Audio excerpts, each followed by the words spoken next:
Hello everyone, welcome to Microsoft Flight Simulator 2020. We are in the PMDG 737-700 in this beautiful AirTran livery.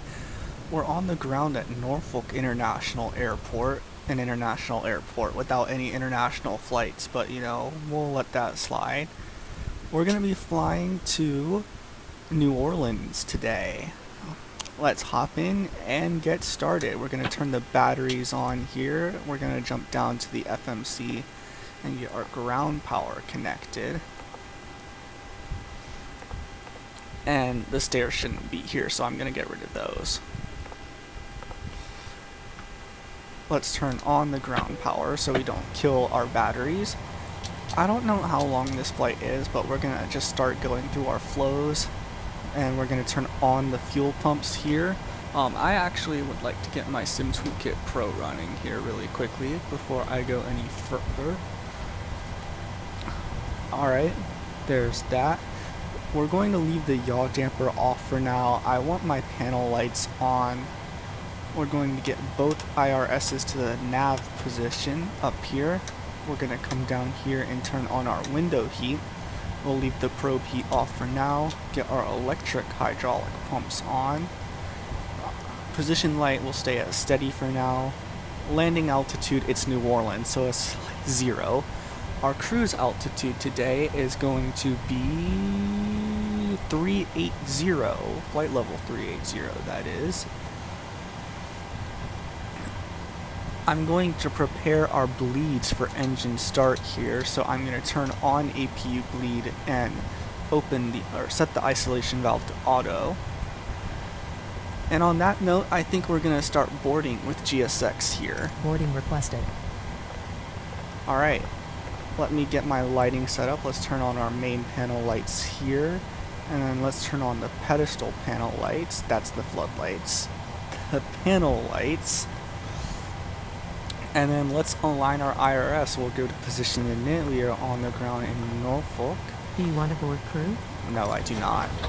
We are at gate Bravo 16. It's going to say that, not into database. Okay, that's fine. I'm going to take the GPS position instead of the airport position. And we are flying to New Orleans. Kilo Mike Sierra Yankee. Our flight number today is Citrus 1994. Just a random flight number, you know, AirTran being a defunct airline, which is a shame because it has a beautiful livery. We're not flying a SID today. We are departing from runway 23. Let's get our route into the FMC now. We are going direct to Coupon from our departure. And then we are going direct to the Raleigh-Durham VUR. Let's activate and execute that. Then we're going direct to Hartwell, which is basically over top the Greensboro VOR. Then we're jumping on an airway, Q64, until it intersects with Q56, which is at Caitlin, however you want to say it. Then we're overflying the Sierra Juliet India VOR, which is over Mobile, Alabama. And then this is when we join the arrival. The winds are calm in New Orleans right now, so we're going to plan on taking the ILS runway 29, just because that is a more straight-in approach. We are on the Minister 1 arrival with the SJI transition. We're going to execute that, and we're going to go to our route. Vector bad, we're going to get rid of that. We're just going to go straight on to the ILS approach from the end of the arrival. Because we're flying offline today, there's no need to do anything crazy like be super realistic with our routing. We're going to go over to the performance init page, but before we do that, I'm going to make sure that our load sheet is set correctly, or not our load sheet, but our passenger load and everything like that. We're looking for 0 fuel weight of 50.1. It looks like GSX took care of that already. Our passenger load set correctly, everything like that. Fuel, our block fuel today is 7.4 metric tons. which means we will not need the center pumps, which makes my life tremendously easier. While I'm at the overhead panel, I'm going to turn the yaw damper on now. And with that, actually, since we don't have a SID, we're pretty much ready to go. I'm going to turn the traffic rings on. I like the look of that better. I don't have my altimeter set because my altitude is in the negative, so let's do that. It's 3016. Beautiful. Let's calculate our takeoff speeds. We'll request our data from SimBrief here, and then we will import this from the OFP. Okay, that didn't do it. Negative 13 feet. I somehow don't believe that, while also completely believing it. We're going to import our weight in CG from the aircraft. We'll import the weather.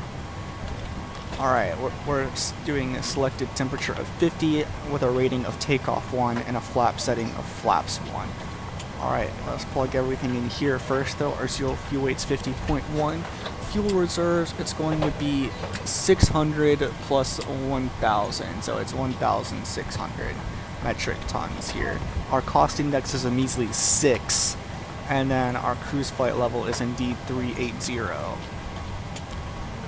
You are definitely able, you're just not calculating the descent correctly. And one limit, we're doing a selected temperature of 50 degrees Celsius. We're doing takeoff 1 as our rating. Takeoff, we're doing flaps 1, and we will have a trim value of 5.42. Let's get our flight directors on now. LNAV, I doubt it's gonna, yeah, it's not gonna do that. We're gonna turn on VNAV then, or arm it, I guess, if you want to be technical. Since we're flying offline, we're just gonna climb all the way up to 380. And then for departure, since it will not let me just automatically select LNAV, I'm gonna choose heading select here, and we're gonna fly runway heading, which would be a heading of 227 degrees. So let's get that set.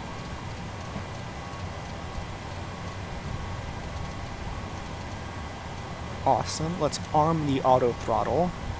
We want to put a V2 plus 15 into the MCP. I don't know if that's FCU is what it's called on a Boeing, I think.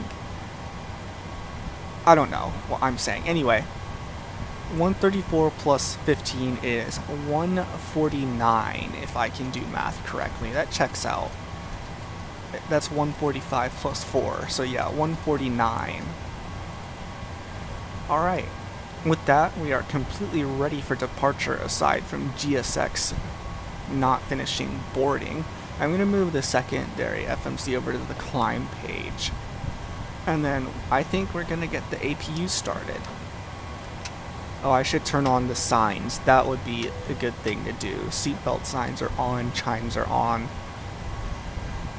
Alright, we could move the camera up here and test the Mach airspeed warnings 1 and 2, the stall warnings. Both of those are working. Everything's as it should be up here. I don't know why the flight recorder's off when it's in the normal position, but it's a video game, so it doesn't actually matter. Alright, how's our APU looking? It's still firing up.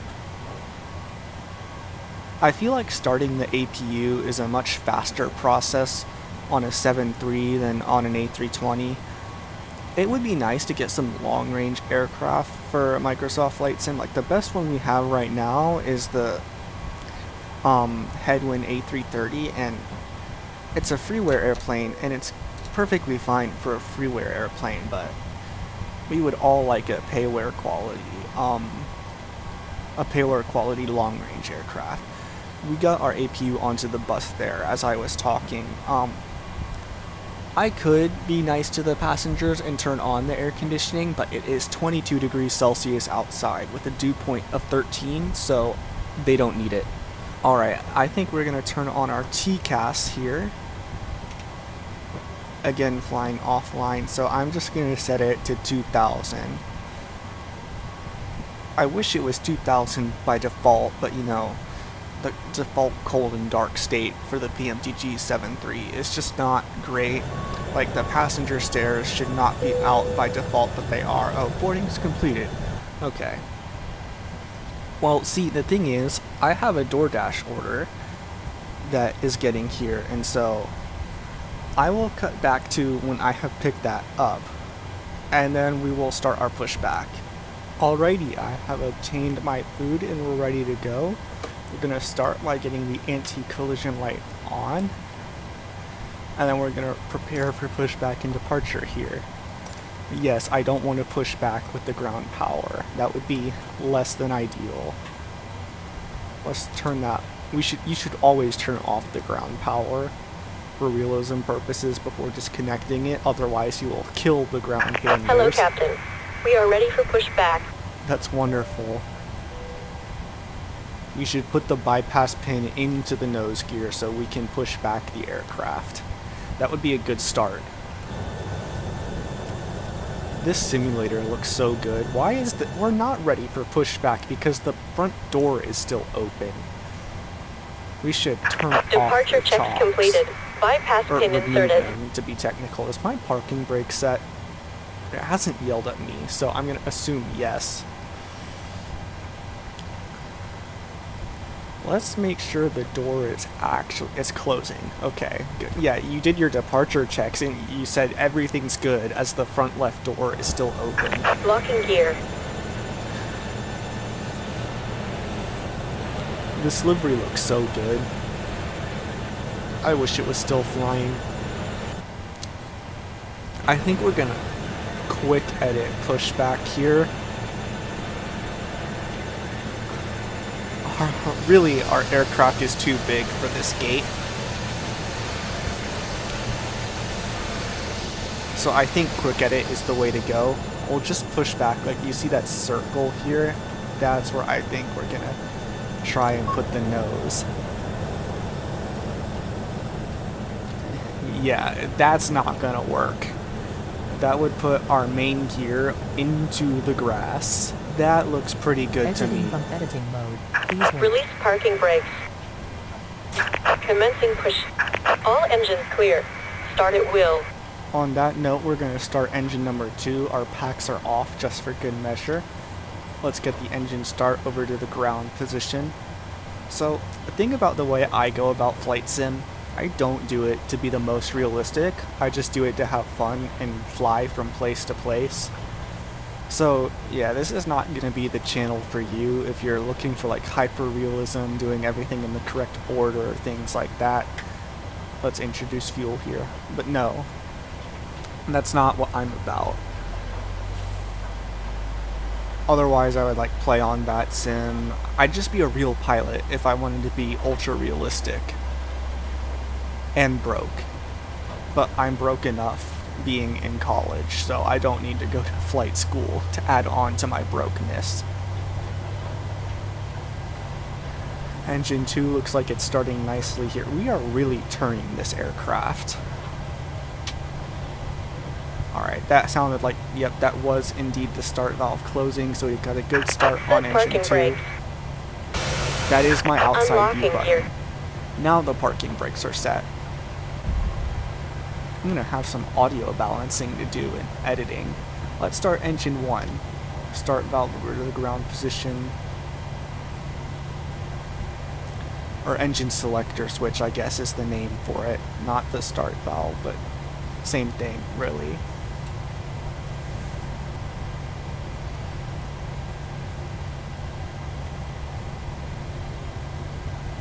Introduce fuel.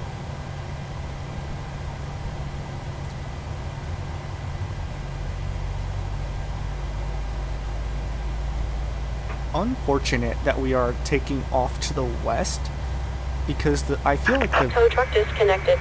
Bypass pin removed. Okay, good. I feel like the views Left is clear. Right is clear. Are you done? Okay. As I was saying, the views over the Chesapeake Bay would be amazing. Like, you'd see the Chesapeake Bay Bridge Tunnel, the Norfolk Shipyard, everything like that. We've got a good start on engine 1. So let's set our brakes to RTO. Flaps selected 1. trim 5.42, so that's roughly 5.5.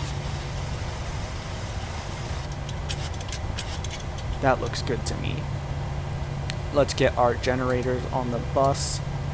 Let's turn off the APU generator, turn on the taxi light. Let's get the engine bleeds on, and the packs on so we can breathe at altitude, and probe heat on. And on that note, we should be ready to quite literally roll towards the runway. Quick recall there, nothing comes up.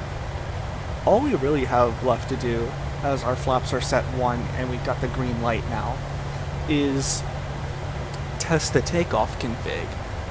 I'm just waiting for GSX to say, have a good trip, so I can actually leave without getting yelled at.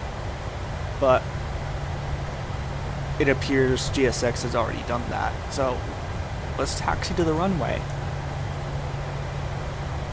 You gotta, yeah, thank you, controls, turn off the parking brake. To do that, that's a little excessive. Let us do a quick takeoff config test. Everything's fine there.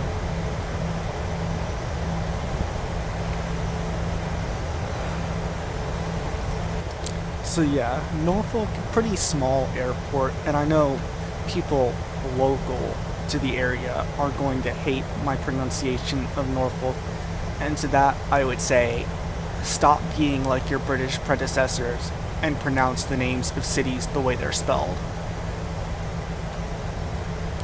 It's a very tiny airport, and it really does irk me that they call themselves an international airport without any international flights. Like, my guy, you are a regional airport. You have flights in CRJs to Atlanta and Chicago and Newark. Like, not even a real New York airport, I think. At least I think. I think it's Newark. But United seems to try and go for the more regional routes. At least from my experience. That's an anecdotal thing. That's not a backed by numbers thing.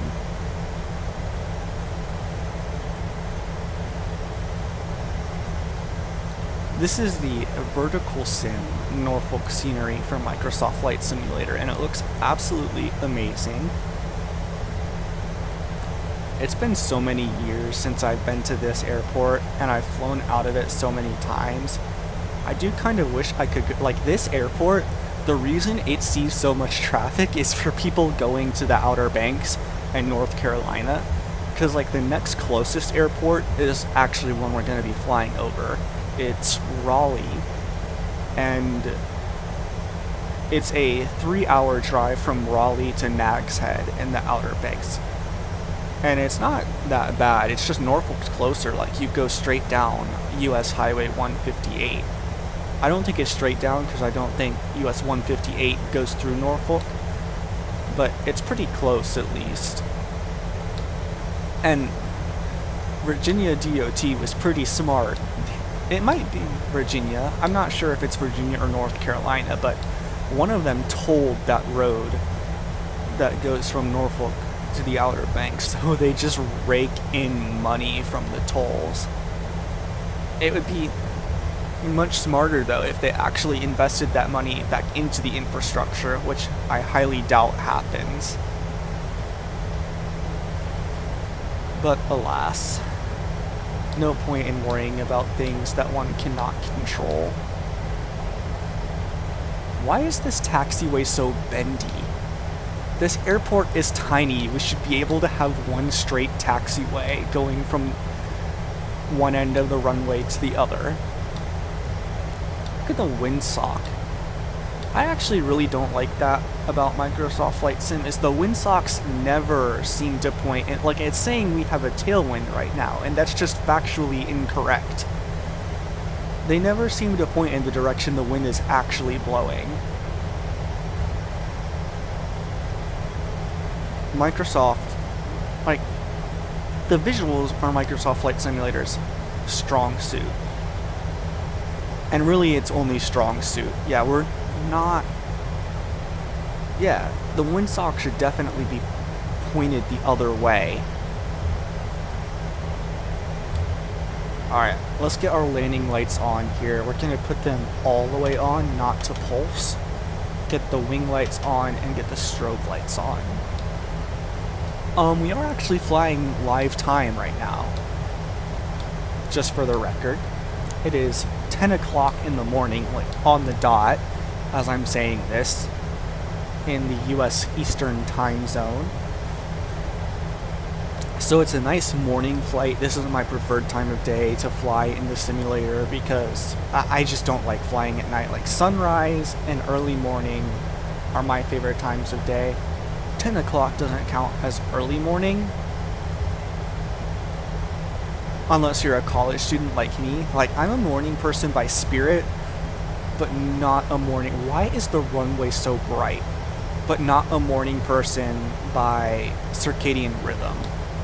Alright, we're lined up nicely here on the runway. I am using an Xbox controller for my rudder pedals because I have my steering wheel connected. I'm going to put the throttles to 40% roughly. That's 40% by position, not N1. Start the chronometer and select toga power. If it decides to actually do it. No, you don't want to. Why is the auto throttle not on? Let's try that again. Thank you. I was wondering why the power was not spooling up, and that would do it.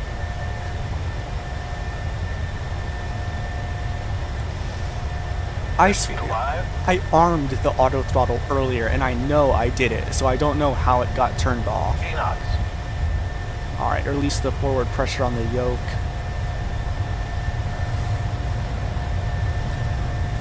We are really light if we're rolling up this fast. Slowly up to 10 degrees pitch up here. That's not very slowly, but whatever. Positive rate of climb. Landing gear up. And let's trim up slightly. Let's turn on LNAV now. No, you're not going to do it? Okay. 20 degrees pitch up is the maximum in the 7.3, even if the flight director tells you to go higher. Alright, let's jump into the legs page here, and we'll do that. We'll execute that and select LNAV, and we'll start our turn over to Coupon.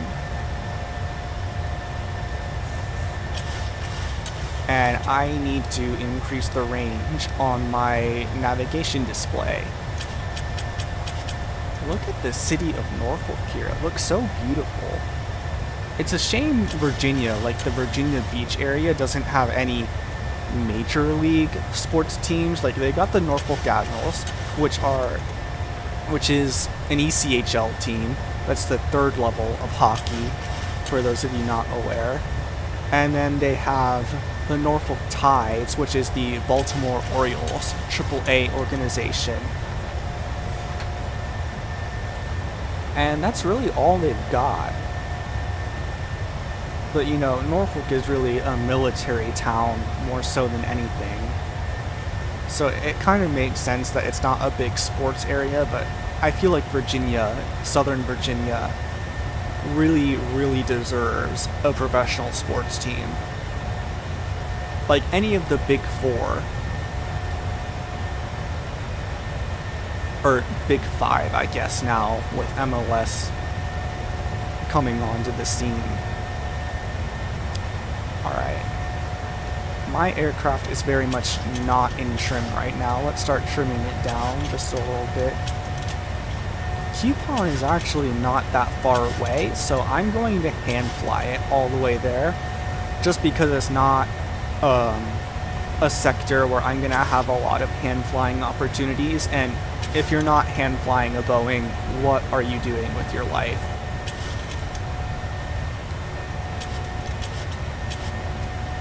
Getting bumped? No, it's definitely just my controls being too sensitive. We're definitely not getting bumped around.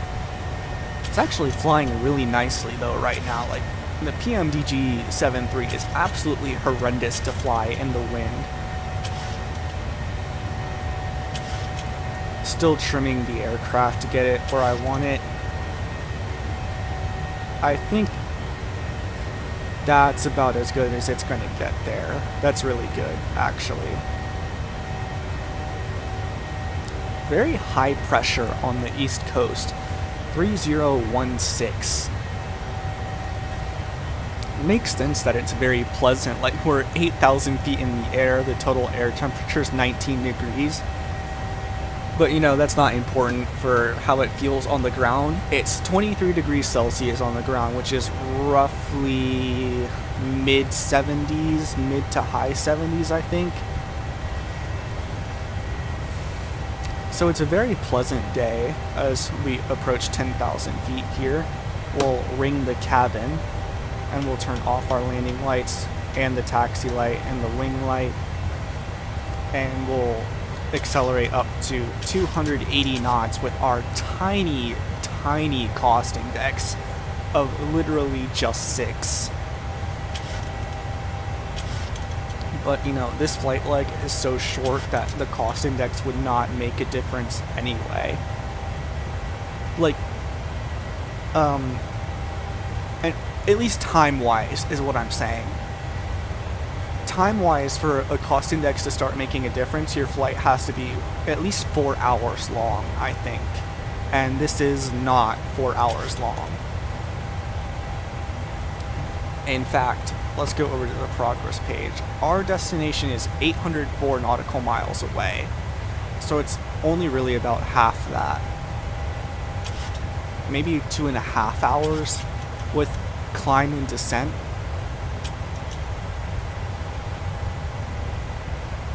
To get my aircraft back in trim here. The PMDG does this weird thing for me where I can't trim it down past 4 degrees nose down, at least with my controls. But if I use the mouse wheel for the trim, it lets me do it, and I just don't understand that. Makes no sense to me. It's nicely in trim there, so I think I'm gonna leave it there. Like, it really doesn't make any sense to me at all, and I don't know why it does that.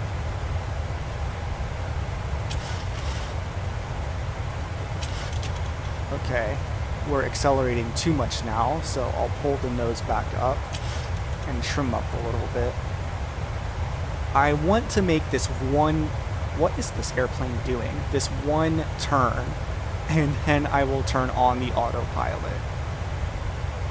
We're approaching 18,000, and what is going on with this airplane? See, now it's getting bumped around. Anyway, I'm going to set standard on the altimeter, just so I don't have to deal with it later. Yeah, some weird stuff is going on here. Is this a rudder trim thing? I actually don't know why it is oscillating like this. That's so weird. That's really weird. It should not be doing that. Oh, I should put the gear in the off position and disarm the auto brake. You know, typical after takeoff checklist stuff.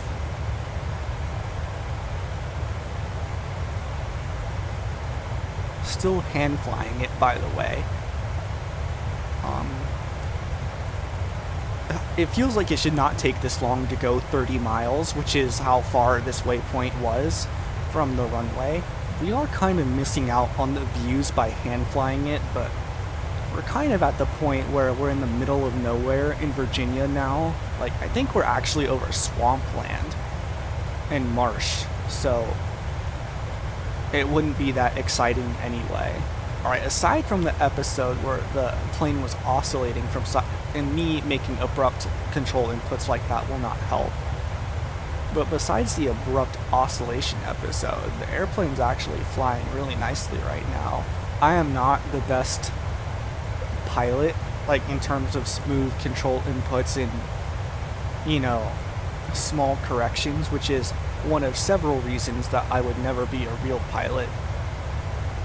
Another one being I am so nearsighted that I don't think I could pass a pilot's medical. Small turn here. This is such a tiny turn.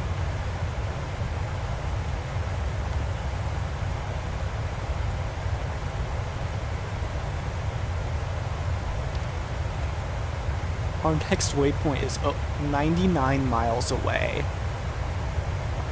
Very, very different experiences flying in the US versus anywhere else in the world. There's a lot more zigzagging in Asia and Europe. Even Australia. Basically anywhere that's not the US or Canada. Speaking of the Americas, I kind of want to do a South American tour on FlightSim. I'm going to turn on the autopilot here. It's been a long time since I've flown into the South American countries. Places I want to hit up in South America on FlightSim, definitely Sao Paulo, probably Rio, Buenos Aires, Montevideo in Uruguay, Santiago and Easter Island. I don't think Easter Island counts as South America in terms of continent-wise, but like, it's part of Chile. Ooh, Quito would be good. We gotta go to Quito. I don't think I've ever flown into Peru, so if I have, it's been a long time, so definitely hit up Lima. And on that note, especially since the clouds are covering the ground, I think we're just going to let the plane climb and I will join you guys at the top of descent. Alright, we're about 10 nautical miles, more like 9 now from our top of descent. We're going to turn the fasten seatbelt sign on. It's a little turbulent anyway, looking at that. I did change our landing runway to a runway 11 as the winds are now favoring that out of New Orleans. I also went ahead and calculated our landing distance required. It is raining in New Orleans, so I'm going to assume the runway's wet. It is only light rain, so I did not account for standing water. We are going to be using all reversers and auto brakes too. It leaves us with plenty of runway left. We're going to go all the way down to 2,000 feet on the arrival. No reason to do anything like... There is one restriction on the arrival. It is at this waypoint here, slid. We have to be at 11,000 feet and at 250 knots. Alright, we have started our descent. I'm going to go ahead and set the auto brake for landing, and I'm actually also going to arm the speed brakes here. You can hear the engines pulling back. That always sounds cool. It sounds way cooler on a real flight because you know you're getting closer. One thing I forgot to mention in the landing calculations, we're going to be landing flaps 30. Some airlines always land flaps 40, some only do flaps 40 for short runways. Flaps 40, I feel like, produces more lift with the airplane than I like, especially with the controls being as sensitive as they are. So I like to do flaps 30 landings, and I'll only do flaps 40 on really short runways, basically when I don't have a choice. But this runway is over 3,000 meters long, as you can see here, so flaps 30 will definitely be suitable, wet runway and all. It is times like this that I wish we had a working weather radar in Microsoft Flight Sim, because that is rain if I've ever seen it. But unfortunately, we just are not going to be able to see anything. Looking at the METAR, however you want to say it, for New Orleans, there is lightning to the northwest of the airport. There's also distant cumulonimbus clouds to the west. Unfortunately, we have to go to the west of the airport in order to land runway 11. I mean, it makes sense. You have to go west to land in easterly direction. Another unfortunate part about the storms is we really can't get any good views until we get below the clouds. And the ceiling is 9,000 feet at New Orleans right now. The current clouds are few at 3,200, broken at 9,000, and overcast at 12,000. This doesn't look like an overcast cloud layer because there are some gaps in it, as you can see here. I would have to refresh my technical terms, like broken, overcast, and few represent certain like eighths of the sky. Like overcast might be 7/8 or 8/8 of the sky are covered in clouds. I'm not sure.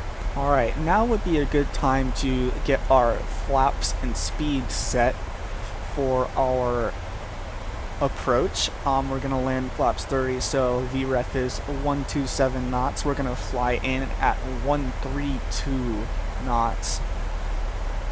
Based off that, we're gonna set the ILS frequency. That would be a good thing to do, especially given the current weather conditions. The frequency is 1099, so we'll set that in both boxes here.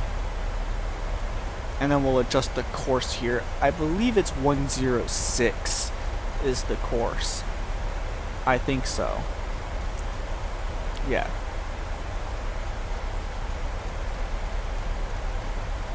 Get that set in both boxes there. Perfect. Yeah, 106. I don't know why I'd willingly turn off the glide slope for a precision approach, but it be what it be. I love the insinuation that you would land flaps 15, and I'm surprised it's only 5 knots higher than flaps 30. It just doesn't seem like a lot of flaps to be landing with, but what do I know? I'm not a pilot. We're approaching 10,000 feet now, and I have to say, it looks pretty ominous. But that is to be expected when there are thunderstorms in the area. But with that happening, I'm going to go ahead and get our landing lights to pulse, turn on the runway turnoffs and taxi lights. We'll set the logo light to pulse, and we'll turn on the wing lights as well. Our ILS frequency is set, so really all we're doing now is flying to the user-defined waypoint here, and then we'll turn here and we'll set our... I set myself up for a horrendous intercept with the ILS, like 90 degrees, which is not ideal, but it's gonna have to work. Luckily, the winds look pretty calm. However, they do appear to be blowing in the wrong direction.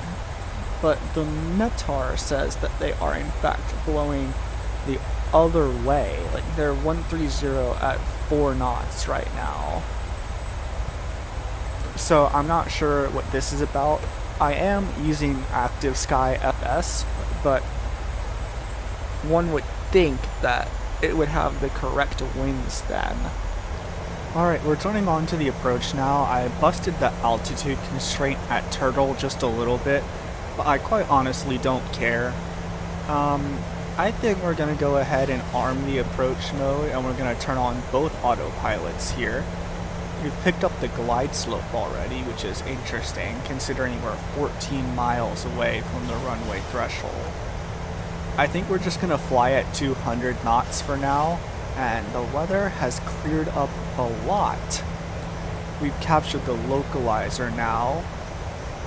At least the airplane is trying to do that. And I think we're going to go flaps 1 just to help the airplane slow down a little bit. It's looking very nice outside all of a sudden. Unfortunate that we couldn't see the city of New Orleans because we passed by it on the way in.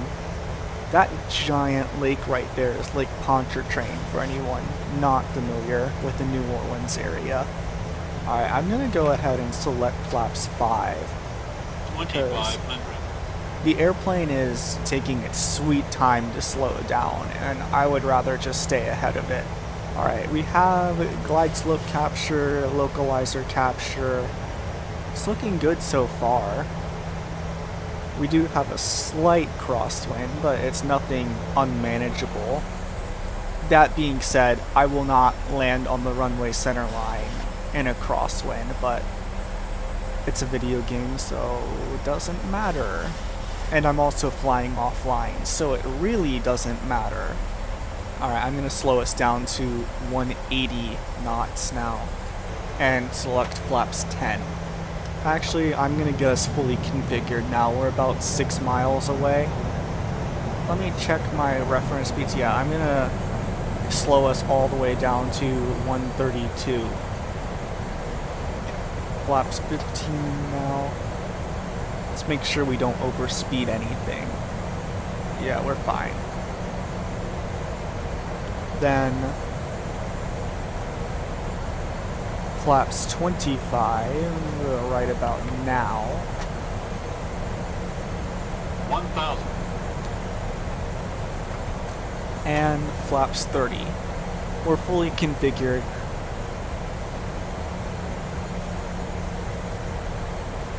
We are slightly high on the approach, but nothing we can't fix. Or the airplane can't fix. It's still on autopilot. I'm not going to be able to hold the center line once the airplane lands because I am using an Xbox controller for rudder pedal inputs. So we'll just see where the airplane takes us. Alright, we're at about 500 feet here, so I'm going to take control of the throttles actually, and the airplane itself. My controls. 400.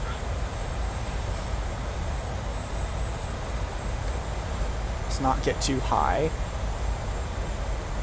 300. Really just going off visual. The only thing I've got to keep an eye on my instruments now is speed, really. Don't want to like stall the airplane, especially this low.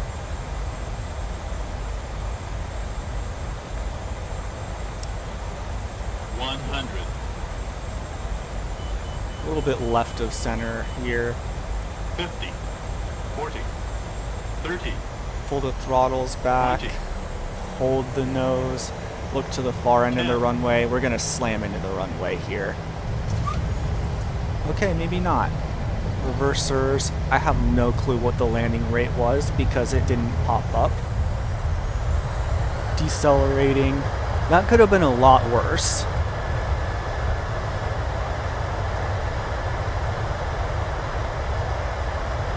.70 knots, stow, manual braking. I don't like how much we floated it, but we did land in the touchdown zone, so it was perfectly acceptable. From what I recall, the center line, excuse me, the center line wasn't too bad. Let's go ahead and stop the clock here. 2 hours and 16 minutes, which is not too bad. I'm gonna vacate left here, and then we'll go ahead and watch the replay. Unfortunate that Microsoft's replay system requires you to keep the engines running, otherwise I'd taxi us all the way to the gate and deboard. X-Plane doesn't do a lot better than Microsoft Flight Sim anymore, but it does the camera system and the replay system a lot better. Let's check out what our landing was. It was negative 135. I will definitely take that. 1.02 Gs, not bad at all. Also right at 127 knots actually.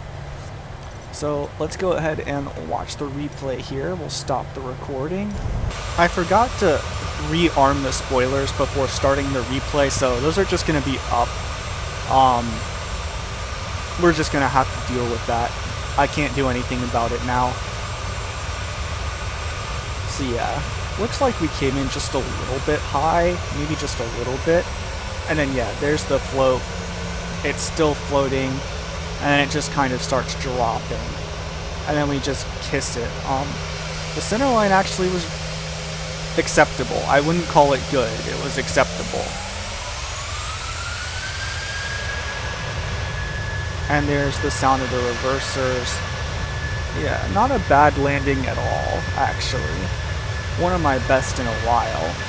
Let's clean up our flaps.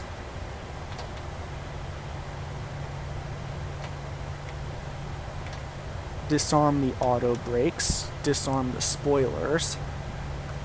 Turn off the landing lights and the runway turn off lights. We're actually right by the gate, so we can turn off the taxi light too. We'll start the APU. We don't need the logo light. We can turn the position lights back to steady. We can turn off the wing lights. Alright. Let's taxi into a gate. Doesn't really matter which one we go to. So I'm just gonna pick a random one. This is the Latin VFR New Orleans scenery, by the way. It looks very good. I was contemplating parking at the old terminal behind us that we can't see. The old terminal behind us, but I don't think we're gonna do that. I think we're gonna park over here instead. Also, it was just easier to vacate the runway to the left, and at that point, it just doesn't matter. Like, it was easier to go here. Looks like we're parking at the B gates. I think these are the B gates. Yeah. Okay, so when I flew into New Orleans, I believe the gate, this is the Southwest terminal anyway, actually, so considering we're flying AirTran, this is where we should park anyway. But we departed out of gate B4, so I'm going to taxi to gate B6 because I like the number 6 better. Alright, we'll marshal ourselves in here.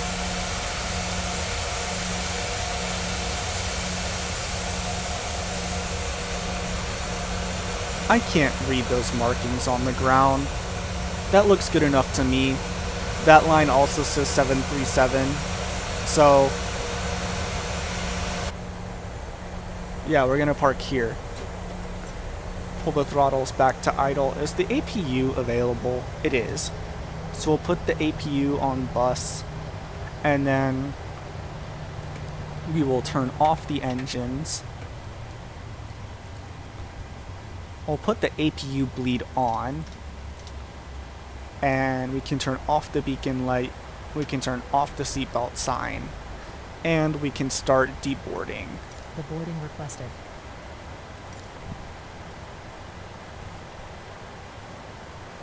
Alright, that is going to do it for this Microsoft Flight Simulator flight. Thank you guys for watching, and I will see you next time.